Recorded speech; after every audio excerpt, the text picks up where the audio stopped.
Hello student, class 12th। Summer vacation के बाद आपका एक बार फिर स्वागत है ऑनलाइन कक्षाओं में, ऑनलाइन क्लासेस में। मैं अजय आपकी पोइट्री स्टार्ट करता हूँ। इससे पहले आपने 3 पोइम पढ़ ली थी ऑनेस्ट ब्लाइंडनेस तक। आपकी 4th पोइम आज शुरू होती है, an elegy written in a country churchyard. एक दुख भरी कविता लिखना कंट्री के चर्चयार्ड। ये कंट्री एक डिस्ट्रिक्ट है इंग्लैंड का। इंग्लैंड का एक डिस्ट्रिक्ट कंट्री के चर्चयार्ड। चर्चयार्ड माने कब्रिस्तान में एक दुख भरी कविता लिखना। इसके पोइट हैं थॉमस ग्रे, जो जीवन भर बहुत परेशान रहे हैं। उसकी वजह उनके अपने जो अब इस दुनिया में नहीं है, और वो उनसे बहुत प्रेम करते थे, बहुत स्नेह करते थे, और किसी कारणवश अब वो नहीं है दुनिया में, ज़मीन के अंदर दफनाए गए हैं। तो वे उनसे बहुत प्रेम करते हैं। वो बताते हैं कि वे जीवन भर बहुत गरीब रहे हैं, तो उनका जीवन भी साधारणतः समाप्त हुआ। और हमें भी अपने जीवन में गर्व जो है नहीं करना चाहिए, हमें प्राइड घमंड नहीं करना चाहिए, क्योंकि हमारा भी अंत उसी तरह होना है। तो आइए बड़ी प्यारी सी पोएम पढ़ते हैं, ध्यान से पढ़िएगा बच्चों। द कर्फ्यू टॉल, पहला स्टेंजा पोएम का। The curfew tolls the knell of parting day. वो बता रहे हैं कि मैं सुबह मॉर्निंग में एक कब्रिस्तान में बैठा हुआ हूँ, चर्चयार्ड में बैठा हुआ हूँ, और बड़ा सुंदर दृश्य है। सुबह चर्च की घंटी बजती है, शाम को, सुबह से लेकर शाम तक बैठे रहते हैं, और शाम को चर्च की घंटी बजती है, और वो दिन की समाप्ति का सूचक है। The curfew toll the knell of parting day.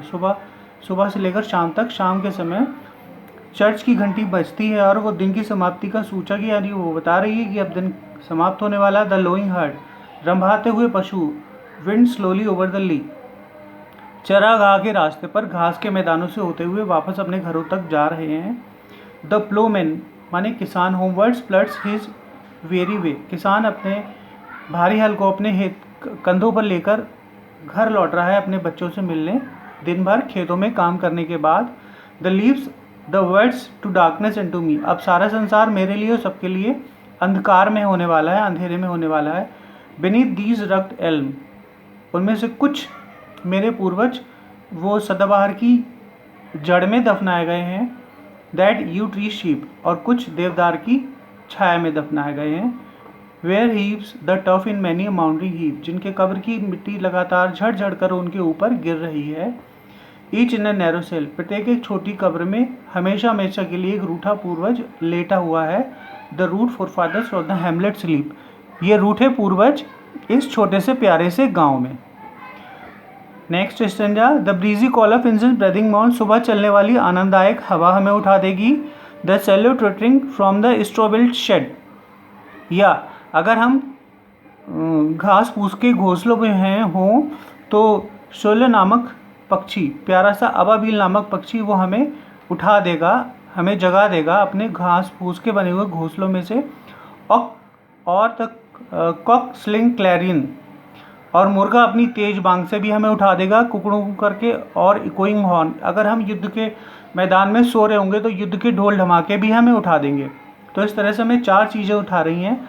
सुबह चलने वाली आनंददायक हवा, अबाबिल नामक पक्षी अपनी प्यारी सी टुई टुई की आवाज़ करके, या मुर्गा अपनी तेज बांग से उठा देगा, या फिर युद्ध के ढोल धमाके हमें उठा देंगे। No more shall rest from their lowly bed, परंतु वो जो अपने अभागे बिस्तर पर हमेशा हमेशा की नींद सोए हुए हैं, वो किसी भी तरीके से उठने वाले नहीं हैं। 4th stanza. Let not ambition mauve the useful डवेल, हमें उन गरीब लोगों की मजाक नहीं बनानी चाहिए। देयर होमली जॉय, उनके पास बड़े सुख नहीं थे। एंड डेस्टिनी ऑब्स्क्यूज, उनका भाग्य उनसे रूठा हुआ था। Nor grandeur hear with the disdainful smile, कभी किसी बड़ी खुशी को प्राप्त ना कर सके। And short and the simple annals of the poor, गरीबी में आए थे और गरीबी में इस संसार को छोड़कर चले गए। द बोस्ट ऑफ हेडली, अब ये हमारे लिए संदेश देता है, हमें संदेश देता है ये पोइट। कहता है the boast of heraldry the pomp of power, अगर हमने उच्च कुल में जन्म लिया है, अगर हमने उच्च कुल में जन्म लिया है तो हमें घमंड नहीं करना चाहिए। द पोम्प ऑफ पावर, और जो हमें शक्ति प्राप्त है उसका भी घमंड नहीं करना चाहिए। ऑल द ब्यूटी, जो सुंदरता मिली उस पर भी घमंड नहीं करना चाहिए। And all the wealth ever give, और जो हमें धन संपदा प्राप्त है उस पर भी घमंड नहीं करना चाहिए। यानी किसी भी तरह से हमें उच्च कुल में जन्म लेने के कारण, शक्ति मिलने के कारण, सुंदरता मिलने के कारण या धन संपदा प्राप्त करने के कारण हमें घमंड या गर्व नहीं करना चाहिए। Awaits like the inevitable hour, जब हम इस संसार को छोड़कर उस प्रभु परमेश्वर के समक्ष बैठे होंगे तो हमसे पूछेगा, बताओ तुमने पृथ्वी पर जाके क्या किया। तो वो हमारे लिए कहना ठीक है, the path of the glory but out to the grave. अगर हमने कितने भी अच्छे काम किए हो तो हमें स्वर्ग जाने के लिए भी मरना ही पड़ेगा, और अंत में स्वर्ग का रास्ता इसी कब्र से होकर जाता है। तो एक बार फिर समरी समझ लीजिए बच्चों। रेगिस्तान चर्च के कब्रिस्तान में बैठा हुआ कवि कहता है कि दिन की समाप्ति का सूचक है द लोइंग हर्ट्स। अभी आ रहा बेटा। शाम को दिन की समाप्ति का सूचक है लोइंग हर्ड। रमाते हुए पशु घर लौट रहे हैं अपने चरागाह पर अपने बच्चों से मिलना, और किसान भी अपने भारी हल को अपने कंधों पर लेकर घर लौट रहा है। द नी लीव्स, अब ये सारा संसार मेरे लिए अंधकार में होने वाला है। बीनीथ द रेक्ड एल्म, जो वो या तो सदाबहार की जड़ में दफनाए गए या देवदार की छाया में दफनाए गए। अगली line, where he the turf, उनके कब्र की मिट्टी लगातार झड़ कर उनके ऊपर गिर रही है। Each in an narrow cell, प्रत्येक एक छोटी कब्र में हमेशा के लिए रूठा पूर्वज लेटा हुआ है। The rude forefather of the hamlet sleep, उस छोटे से प्यारे से गांव में रूठे पूर्वज। The breezy call of incense breathing mount, सुबह चलने वाली आनंददायक हवा हमें उठा देगी। The swallow twittering from the straw built shed, या सोलन नामक पक्षी अपनी प्यारी सी टुई की आवाज़ करके, अवाविल नामक पक्षी प्यारी सी आवाज़ करके हमें उठा देगा। द कॉक स्लिंग क्लैरियन, मुर्गा अपनी तेज बांग से भी हमें उठा देगा, और इकोइंग हॉर्न या युद्ध के ढोल धमाके भी हमें उठा देंगे। इस तरह से 4 चीज़ें हमें उठा रही हैं। No more shall rouse from their lowly bed, परंतु वो जो अपने अभागे बिस्तर पर हमेशा की नींद सोए हुए उठने वाले नहीं हैं। इस तरह से हमें उनकी भावनाओं की मजाक नहीं उड़ानी चाहिए, क्योंकि उन्होंने जीवन भर उन्होंने कठिन परिश्रम किया। देर होमली, जो उनके पास सुख नहीं थे। द डेस्टिनी ऑब्स्क्यूर, उनका भाग्य उनसे रूठा हुआ था। Nor grandeur hear with the disdainful smile, कभी किसी बड़ी खुशी को ना पा सके। The short and simple annals of the poor, गरीबी में आए थे और गरीबी में ही संसार को छोड़कर चले गए।